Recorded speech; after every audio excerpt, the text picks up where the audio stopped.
What if I told you the world's most powerful country is now asking for help from the same nations it once mocked? What if I told you the leader who claimed total victory is now struggling to control the situation? And what if I told you this crisis is not just about war, but about power, money, and the future of the global system?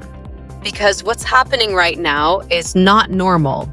This is a global shift. And at the center of it is one man, President Trump. President Trump has made a complete mockery of himself and the United States. The same allies he once mocked are the ones he is now begging for help. The very countries he used to threaten, he is now requesting to stand with him. And the most shocking part, Trump claims he has already defeated Iran 8 times. So the question is, if Iran is already defeated, then why ask for help? The same Iran that was declared destroyed is now the reason global powers are being pulled into a crisis. France, Japan, South Korea, Britain, even China, all are being asked, send your naval forces and reopen the Strait of Hormuz, a waterway so critical that nearly 20% of the world's oil passes through it. And now it has become the center of a global standoff. Just 2 weeks ago, Trump said, "We don't need any allies. We are enough alone." But today, the same Trump says, this is a team effort. This is no longer about strength. This is about survival. Iran responded, and the response was brutal. They said, America's security umbrella is full of holes. It doesn't protect, it invites danger. And now America is asking the world for help. Even from China, just a week ago, Britain was mocked. Its leadership was ridiculed. And today, the same Britain is being asked to send warships. But the world is no longer listening, Germany said. This is not our war. Spain said, this war is illegal. Italy said, diplomacy is the only solution. And one by one, countries stepped back, refused, walked away. The result? America stands alone.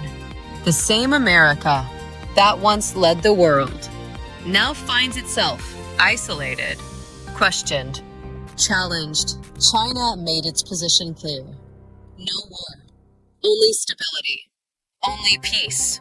But behind the scenes, China is playing a deeper game, a smarter game, a long-term game, and then Iran made a move that shocked the world.